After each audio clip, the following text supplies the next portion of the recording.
बहुत सारे बच्चों को ऐसा लगता है कि रिवीजन करने का मतलब हुआ कि अपने नोट्स को दोबारा से पढ़ लेना। किसी भी टॉपर का इंटरव्यू देख लीजिए, हर एक टॉपर अगर वो टॉपर बना है तो वो बार बार रिवीजन करके बना है। एक क्रम से आप पढ़ते जाते हैं, उसी क्रम से पीछे गायब होता जाता है और फिर आप 2 महीने बाद देखते हैं कि सब सफाचट एकदम कुछ याद नहीं आ रहा। अगर तैयारी 25 दिन में हो रही है और रिवीजन 25 दिन में हो रहा है तो तुम फिर 3-4 हजार साल बाद दो एग्जाम, तो रिवीजन का टाइम नहीं मिल रहा है। रिवीजन मतलब सिर्फ तथ्यों को देखना। आप रिवीजन करते रहिए, नहीं भूल सकते। दुनिया का कोई चीज अगर आप रिवीजन कर रहे हैं तो नहीं भूलेंगे। फिर आपको लगता है कि याद तो नहीं आ रहा, वो 2 महीने गए कहाँ मेरे जीवन के, जो 2 महीने मैंने गुजारे थे इसमें। बहुत सारे बच्चों को ऐसा लगता है कि रिवीजन करने का मतलब हुआ कि अपने नोट्स को दोबारा से पढ़ लेना, या फिर आपका जो चैप्टर है, जो किताब है, उसको दोबारा से पढ़ लेना।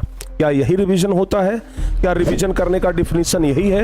गलत तरीका है ये, बिल्कुल गलत तरीका। इससे कुछ नहीं हो पाएगा। तो प्यारे बच्चे, सही तरीका क्या है ये आपको आज इस वीडियो में पता लगेगा। बहुत सारे बच्चे ना कहते हैं कि सर रिवीजन के लिए टाइम ही नहीं है, सर रिवीजन कैसे करें, सिलेबस खत्म नहीं हो रहा है, सिलेबस तो खत्म नहीं हो पा रहा है, रिवीजन का टाइम हम कहां से निकालें। बहुत सारे बच्चे कहते हैं सर अगर गलती से टाइम निकाल भी लें तो रिवीजन करते के टाइम नींद आ जाता है, सबसे वाहियात चीज लगता है रिवीजन, सबसे बोरिंग चीज लगता है रिवीजन।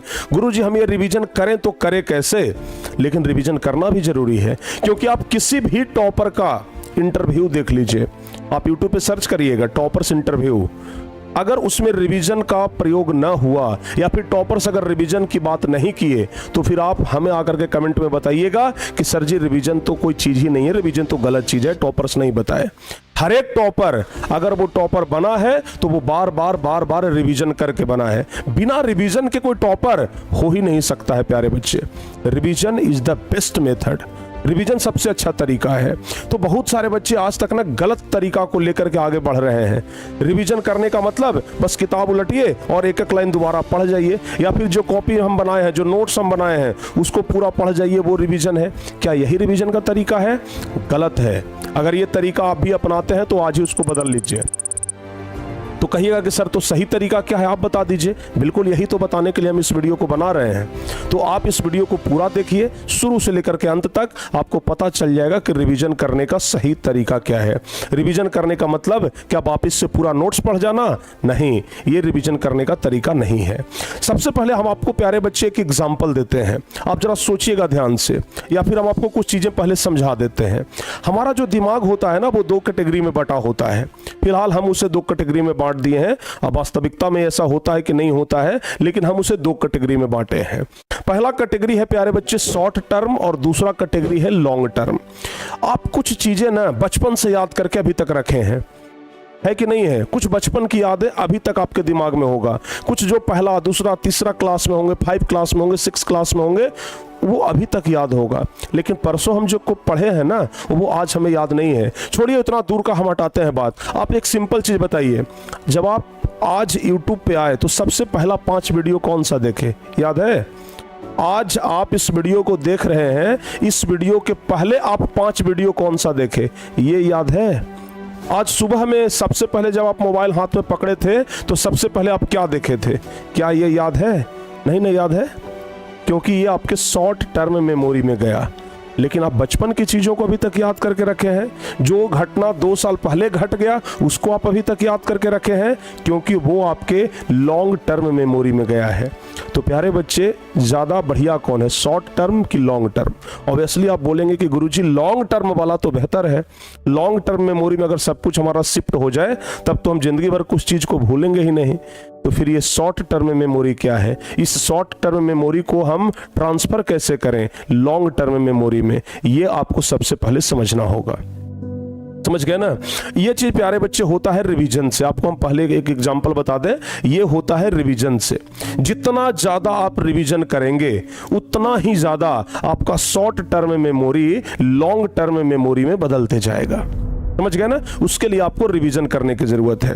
जो बच्चे कहते हैं कि गुरुजी हमारे पास रिवीजन का टाइम नहीं है, उनके लिए एक छोटा सा स्टोरी है, जरा ध्यान से सुनिएगा। आपको हो सकता है कि इस स्टोरी से बहुत कुछ सीखने के लिए मिले कि भाई सचमुच में क्या रिवीजन का इतना बड़ा फायदा है।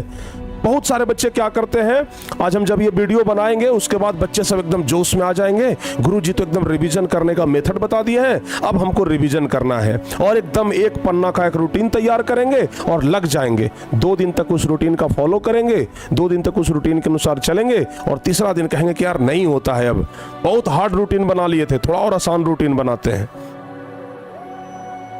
होता है कि नहीं होता है, ऐसा बताइए? होता है ना, बिल्कुल ऐसा होता है, क्योंकि जब हम भी स्टूडेंट थे तो ऐसा ही करते थे। अगर कोई मोटिवेट कर दिया तो बहुत ज्यादा मोटिवेट होकर के एक पन्ना का एक रूटीन बना लिए, और पता चला कि 2 से 3 दिन में वो रूटीन फ्लॉप कर गया, हुआ ही नहीं हमसे। लेकिन तो आपको करना क्या है, सबसे पहली बात, बड़ा रूटीन नहीं बनाना है, यानी कि बड़ा टारगेट आपको नहीं फिक्स करना है, आपको शॉर्ट टारगेट प्यारे बच्चे लेकर के चलना है, छोटा छोटा टारगेट लेकर के चलना है, ठीक है ना। एक विद्यार्थी जो कि बहुत ज्यादा आलसी था, आपको एक छोटा सा स्टोरी सुनाते हैं। एक विद्यार्थी जो बहुत ज्यादा आलसी था, सिर्फ खा खा करके ना अपना शरीर पूरा बढ़ा लिया था। उसके पिताजी बोले कि तुमको हम जिम ट्रेनर के पास लेकर के जाएंगे, यानी कि जो तुमको वजन के अनुसार क्या खाना है क्या नहीं करना है, मतलब तुम्हारा जो शरीर का जो मेंटेनेंस है ना उसका ख्याल रखेगा। जिम में लेकर के गए पिताजी अपने बेटे को। जिम वाला बोला कि ठीक है बेटा, हम तुम्हारा वजन घटा देंगे 6 महीना में, लेकिन 2 तरीका है हमारे पास, अब तुमको चूज करना है कि तुम कौन सा तरीका मानते हो। वो लड़का बोला कि जल्दी से बताइए भाई कौन सा दोनों तरीका है। वो लड़का मने मन सोच रहा था कि जो हमको आसान लगेगा वही चीज हम फॉलो कर लेंगे, बढ़िया रहेगा। तो जो जिम ट्रेनर था, बाबू ध्यान से सुनिएगा, ठीक है ना। वो लड़का कहाँ गया था, जिम में। पहला तरीका उसको बोला कि देखो भाई तुमको डेली 10 मिनट तक दौड़ना है, ठीक है ना। पहला तरीका बोला कि तुमको डेली 10 मिनट का रेस लगाना है, ठीक है ना। डेली 10 मिनट दौड़ोगे शरीर तुम्हारा कम होगा। और दूसरा तरीका यह है कि तुमको डेली नहीं दौड़ना है, तुमको डेली नहीं दौड़ना है, महीना में 5 दिन दौड़ना है, लेकिन कम से कम 3-3 घंटा, 3 घंटा लगातार तुमको दौड़ना है, लेकिन महीना में 5 दिन दौड़ना है, ठीक है ना। 5 डे, ध्यान रखिएगा, 5 डे पर मंथ, ओके। तो लड़का सोचा कि भाई 5 दिन ही दौड़ना है, लेकिन 3 घंटा, अब 3 घंटा लगातार तो दौड़ा जाएगा नहीं। तो कहा कि भाई हमें ये वाला पसंद है, 10 मिनट वाला, ठीक है ना। हम 10 मिनट डेली दौड़ लेंगे, हम इससे बच जाएंगे। ये लड़का चूज कर लिया 10 मिनट डेली, क्योंकि इसको ये आसान लगा। सेम वही चीज प्यारे बच्चे है पढ़ाई में भी। बहुत सारे बच्चे क्या करते हैं कि डेली नहीं दौड़ना चाहते हैं, सोचते हैं ना कि जब परीक्षा आएगा तो बस एक के दिन हम 4-5 घंटा पढ़ेंगे, पूरा रिवीजन कर लेंगे और परीक्षा में जाकर के लिख देंगे। तो फिर ऐसे नहीं होता है प्यारे बच्चों, समझ गए ना। ऐसे नहीं होता है कि आप जब परीक्षा आया तो 2 दिन पहले से पढ़ना शुरू किए और पूरा जाकर के लिख दीजिएगा। इतना ज़्यादा सुपर फास्ट मेमोरी भी आपका नहीं है कि आप एक दिन में ही सब कुछ अचीव कर लीजिएगा। आपको यही वाला ट्रिक अपनाना होगा। आप लोग अभी तक ये वाला ट्रिक से चल रहे हैं, अभी तक आप लोग ये वाला मेथड अपनाए हुए हैं कि महीना में 4-5 दिन एक 3-3 घंटा पढ़ लिए, काम हो गया। आपको डेली क्या करना है कि अगर रिवीजन करना है तो आपको ये वाला रूल अपनाना है, यानी कि 10 मिनट ही डेली करेंगे, लेकिन डेली करेंगे, समझ गए ना। यानी कि शॉर्ट टारगेट लेकर के चलेंगे। तो सबसे पहला चीज तो ये फॉलो करिए, शॉर्ट टारगेट फिक्स करना है। ऐसा नहीं कि भाई एक दिन में आज का रूटीन है कि फिजिक्स भी रिवीजन कर लेना है, केमिस्ट्री भी रिवीजन कर लेना है, ज्योग्राफी भी कर लेंगे, हिस्ट्री भी कर लेंगे। ऐसा नहीं, हम सिर्फ फिजिक्स ही करेंगे, हम सिर्फ फिजिक्स ही करेंगे, कल ज्योग्राफी कर लेंगे, समझ गए ना, परसों हिस्ट्री कर लेंगे, वो आपके लिए ज्यादा बेहतर है। आज पता चला कि 4 सब्जेक्ट का रिवीजन किए और अगला 4 दिन तक एक भी सब्जेक्ट का रिवीजन नहीं किए, बात बराबर हो गया। इससे अच्छा है कि आपको डेली 10 मिनट का ही टारगेट लेकर के चलना है, लेकिन इस चीज को डेली फॉलो करना है। समझ में आया। तो जो बच्चे कहते हैं कि सर रिवीजन का टाइम नहीं है, वो कृपया करके आप लोग क्या करिए कि 10 मिनट का ही टाइम निकालिए। आपको ज़्यादा टाइम निकालने की ज़रूरत बिल्कुल भी नहीं है। सबसे पहला चीज़ तो ये हो गया। दूसरा चीज़ जो कि हम सबसे शुरू में चर्चा किए कि बहुत सारे बच्चे को लगता है कि दोबारा से नोट्स को पढ़ लेना ही ना रिवीजन कहलाता है। बस एकदम हैंड राइटिंग बैठा करके बढ़िया से लिखे थे, उसको दोबारा पूरा पढ़ लेते हैं, वो हो गया। नहीं, गलत तरीका है ये प्यारे बच्चों। अब हम आपको सही तरीका बताते हैं कि आखिर रिवीजन करने का सही तरीका क्या है। सबसे पहला चीज, आप नोट्स तो बनाए हैं ना, आप प्यारे बच्चे आप नोट्स तो बनाए होंगे या फिर मेरा खुद का जो नोट्स है वो लिए होंगे कहीं से भी। अगर आपके पास नोट्स है, उसको क्या करिए आप कि सबसे पहले पढ़िए। समझ गए ना? पढ़िए, टाइम निकाल करके पढ़िए। और पढ़ने के बाद, एक बार पूरा पढ़ने के बाद आपको इतना पता तो चल जाएगा कि इसमें कौन कौन सा लाइन इंपॉर्टेंट है। समझ गए ना? तो जो आपको इंपॉर्टेंट लगता है प्यारे बच्चे, उसको क्या कर लीजिए, आप अंडरलाइन कर लीजिए। ओके, जो जो आपको इंपॉर्टेंट लगा उसको क्या कर लीजिए, अंडरलाइन कर लीजिए। ठीक है ना? या फिर एक हाइलाइटर रखिए। जो बच्चे पढ़ते हैं ना, लेकिन इस तरीके का अगर हाइलाइटर आपके पास नहीं है तो आज इसका मतलब कि आप अभी तक सही तरीका नहीं अपना रहे हैं। अगर आप एक सच्चे विद्यार्थी हैं तो इस प्रकार का हाइलाइटर आपके पास रहना बहुत ज़रूरी है, ताकि जो लाइन इंपॉर्टेंट लगे उसको तुरंत हाईलाइट कर लेना है। हाइलाइटर का फ़ायदा ये होता है कि जिस लाइन को हमने हाईलाइट किया उस पर हमारा ध्यान सबसे पहले जाता है। सबसे पहले हमारा ध्यान उसी लाइन पे जाता है जिसको हम हाईलाइट किए हैं। तो आपको भी क्या करना है बच्चों, सबसे पहले ना अंडरलाइन करना है या फिर हाईलाइट करना है। और अगर आप अंडरलाइन कर लिए, हाईलाइट कर लिए सारे इंपॉर्टेंट टॉपिक को, सोचिए पहला बार प्यारे बच्चे आपको पढ़ने में मान लिया जाए कि 2 घंटा का समय लगा। अब जब आप इसी चीज को दोबारा बार रिवीजन करेंगे ना, तो जिस चीज को आप अंडरलाइन किए हैं सिर्फ उस चीज को पढ़ने में आपको मुश्किल से 10 से 20 मिनट का टाइम लगेगा। तो सोचिए घंटों का काम आप मिनटों में कर लिए कि नहीं कर लिए। समझ गए? अच्छा, अब देखिए पहला बार जब हम रिवीजन करेंगे तो कितना समय लगा, 20 मिनट का टाइम लगा, या फिर मान लेते हैं आधा घंटा का टाइम लगा। लेकिन जब उस चीज को एक ही बार रिवीजन करके नहीं छोड़ना है। पहली बात, अगर आप सोचते हैं कि एक बार बस सिलेबस पढ़ाई हो गया, एक बार सर पढ़ा दिए, दूसरा बार हम रिवीजन कर लिए, कहानी खत्म हो गया। रिवीजन ही तो सर बोले थे, रिवीजन कर लिए। एक बार रिवीजन करने से नहीं होता है। अगर आप चाहते हैं कि जो चीज हमारे शॉर्ट टर्म मेमोरी में है उसको हम ट्रांसफर करें अपने लॉन्ग टर्म मेमोरी में, तो इसके लिए ना बार बार आपको कोशिश करना होगा। लेकिन आप जब चीजों को आसान कर लेंगे अंडरलाइन करके, तो आपको टाइम कम लगेगा। इसी को कहते हैं स्मार्ट वर्क। आपको क्या करना है, जब पहली बार 2 घंटा का टाइम देकर के अंडरलाइन कर लिए, तो दूसरी बार आप 20 या 25 मिनट में उन सारे अंडरलाइन वाले चीज को आप पढ़ लेंगे। तीसरी बार, चौथी बार जब आप रिवीजन करने के लिए बैठेंगे ना, तो आपको सिर्फ क्या करना है, एक नज़र देखना है। अंतिम होते होते, परीक्षा आते आते ऐसा स्थिति हो जाएगा कि आप प्यारे बच्चे सिर्फ अपने दिमाग को क्या करेंगे, रिफ्रेश करेंगे, सिर्फ याद दिलाएंगे। अच्छा ये वाला टॉपिक है, अच्छा ये वाला टॉपिक है, मतलब लास्ट आते आते इतना बेजोड़ तरीका से आपका तैयारी हो जाएगा कि फिर सिर्फ दिमाग को याद दिलाना होगा। अच्छा ये वाला टॉपिक, अरे बहुत बार पढ़ लिए, ये टॉपिक, अरे इसको भी बहुत बार पढ़ लिए हैं। मतलब ये अगर इस तरीके से आप करते हैं तो फिर समझिए कि आप बहुत बढ़िया चीज कर रहे हैं, और फिर प्यारे बच्चे आप पूरा करना शुरू कर देंगे। अगर आप किसी भी चीज को 2 बार 3 बार रिवाइज कर लिए, अब आपको खुद से जांचने की बारी है कि क्या रिवीजन से कोई फर्क पड़ रहा है या रिवीजन से फर्क नहीं पड़ रहा है। इस चीज को जांचने के लिए आप क्या करिए कि खुद से प्यारे बच्चे आंसर राइटिंग करिए। ठीक है ना? खुद से क्या करिए, answer writing. Okay, answer writing आप करिए, यानी कि आंसर को लिखने का प्रयास करिए। कभी कभी क्या होता है ना कि बच्चों को लगने लगता है कि हाँ भाई हमारा पूरा कंप्लीट हो गया, रिवीजन हो गया, हम पूरा याद कर लिए, लेकिन जब लिखने का बारी आता है तो पता चलता है कि अटक गए। लेकिन परीक्षा में तो याद करने से मतलब नहीं है, परीक्षा में तो लिखिएगा तभी नंबर मिलेगा, लेकिन आप लिखने में अटक गए। तो वैसी स्थिति में क्या करना है, आपको प्रैक्टिस करना है आंसर राइटिंग लिखने का। जिस चीज को आप पढ़ लिए हैं उसको आंसर राइटिंग के जरिए प्यारे बच्चे समझिए कि हाँ भाई जो हम पढ़े क्या वो सचमुच में हमें याद है या फिर नहीं याद है।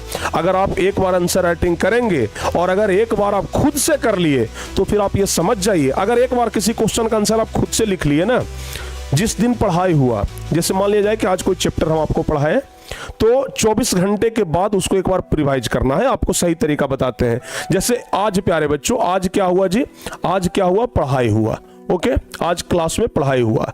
24 घंटा बाद, कितना घंटा बाद, 24 घंटा बाद एक बार क्या करना है, फर्स्ट रिवीजन। ओके, 24 घंटा बाद फर्स्ट रिवीजन। उसके बाद फिर प्यारे बच्चे 7 डे, दूसरा रिवीजन कब करना है, दूसरा रिवीजन करना है 7 डे। ठीक है ना? सेकंड रिवीजन, जैसे डॉक्टर साहब बोलते हैं ना, आज एक गोली खाना है और दूसरा गोली खाना है 4 दिन के बाद, वैसे ही जिस दिन आपका ये पढ़ाई हुआ दैट मीन समझ लीजिए कि जिस दिन आपका इलाज हुआ उसके 24 घंटा के बाद आपको पहला खुराक लेना है, यानी कि पहला रिवीजन करना है। उसके बाद 7 दिन साप्ताहिक, यानी कि 7 दिन के बाद आपको दूसरा रिवीजन करना है। दूसरा रिवीजन जब हो गया, आपको क्या करना है, क्या मंथली में चले आना है, ठीक है ना। थर्ड रिवीजन करना है आपको, ठीक है। कितना दिन के बाद? 30 डे। 30 डे के बाद आपको करना है थर्ड रिवीजन, तीसरा रिवीजन। ओके, तो अब देखिए 1 महीना में आपका कितना बार रिवीजन हो गया? 3 बार। 1 महीना में आप प्यारे बच्चे एक बार तो पढ़ाई कर लिए, उसके बाद 3 बार आपका रिवीजन भी हो गया।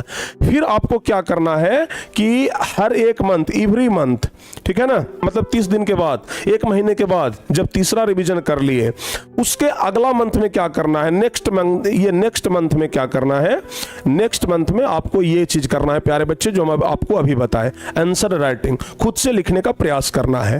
और अगर ये चीज कर लिए, उसके बाद आप ये कंफर्म हो जाइए कि आपका वो चीज शॉर्ट टर्म से लॉन्ग टर्म में ट्रांसफर हो चुका है, यानी कि अब आप उस चीज को दोबारा कभी नहीं भूलेंगे। तो ये होता है प्यारे बच्चे रिवीजन करने का सही तरीका, समझ गए ना। उसके बाद आप चाहे कोई भी क्वेश्चन उठा लीजिए, चाहे PYQ का क्वेश्चन उठाइए, प्रीवियस ईयर का, या फिर क्वेश्चन बैंक का, या फिर कोई भी क्वेश्चन आपसे नहीं छूटेगा प्यारे बच्चे, समझ गए ना। प्रैक्टिस पेपर कोई देख लीजिए, प्रैक्टिस पेपर निकाल के उसको सॉल्व कर लीजिए, पुनः एक बार रिवीजन हो गया। तो रिवीजन करने का ये होता है सबसे अच्छा तरीका। ये जो अभी तक आप तरीका अपना रहे थे कि दोबारा से नोट्स को एकदम धड़ाधड़ पढ़ जाना, किताब को पूरा पढ़ जाना, ये रिवीजन करने का तरीका नहीं है, समझ गए ना। ये रिवीजन करने का तरीका है, लेकिन गलत तरीका है। सही तरीका हम आपको प्यारे बच्चे आज बता दिए। तो आज ही मार्केट जाइएगा तो इस प्रकार का एक हाइलाइटर ले लीजिएगा, या फिर आप क्या करिए कि चीजों को अंडरलाइन करना सीखिए, और ये वाला खुराक लीजिए। 24 घंटा बाद फर्स्ट रिवीजन, 7 दिन के बाद सेकंड रिवीजन, उसके बाद 1 महीना के बाद थर्ड रिवीजन, उसके 1 महीना के बाद खुद से आंसर राइटिंग करना है, फिर उसके 1 महीना के बाद कोई क्वेश्चन पेपर आप सॉल्व कर लीजिए, क्वेश्चन बैंक का क्वेश्चन सॉल्व कर लीजिए, कोई मॉडल पेपर सॉल्व कर लीजिए। भाई देखिए ना, परीक्षा आते आते एक चीज आपका 10 बार खत्म भी हो जाएगा, आपको पता भी नहीं चलेगा, और आपका पूरा काम तमाम हो जाएगा, समझ गए। तो ये है प्यारे बच्चों रिवीजन करने का असली तरीका। तो जो बच्चे अभी तक ये जो गलत तरीका अपना रहे थे कि बस पूरा पढ़ लेना है दोबारा, वो जल्दी से आज ही छोड़ दीजिए और ये नया तरीका जमा करके देखिए। आपको हम बता रहे हैं प्यारे बच्चे, जितने भी एवरेज बच्चे हैं वो इस लिस्ट में आ जाएंगे, टॉपर लिस्ट में आ जाएंगे। इसलिए हम शुरू में ही बोल दिए थे एवरेज बच्चे टॉपर लिस्ट में आएंगे, और 90% लोग ये नहीं जानते हैं, समझ गए ना। 90% बच्चे यही जानते हैं कि बस दोबारा से उलटिए, दोबारा से पढ़ लीजिए, रिवीजन हो गया, चाहे उससे कोई फायदा हो चाहे ना हो। ये गलत तरीका है, इसको सुधारने का प्रयास करिए।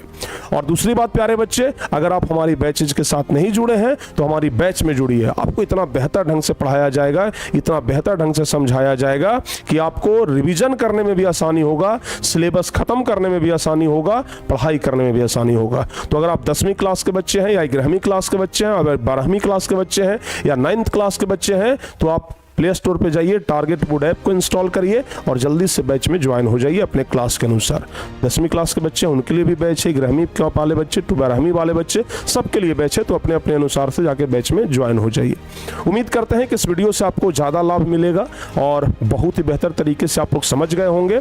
तो अब आप लोगों को सही तरीका से चलना है, और 21 दिन आप करके देखिए, 1 महीना 2 महीना के बाद आपको लगेगा प्यारे बच्चे कि नहीं भाई सचमुच में ये वीडियो हमारे लिए कारगर है। और कितने बच्चों को लगा कि हम ये जो तरीका बताएं वो सही तरीका है, आप लोग कमेंट करके जरूर बताइएगा। मिलते हैं प्यारे बच्चे आपसे अगली क्लास में किसी और वीडियो में। तब तक के लिए जय हिंद, धन्यवाद।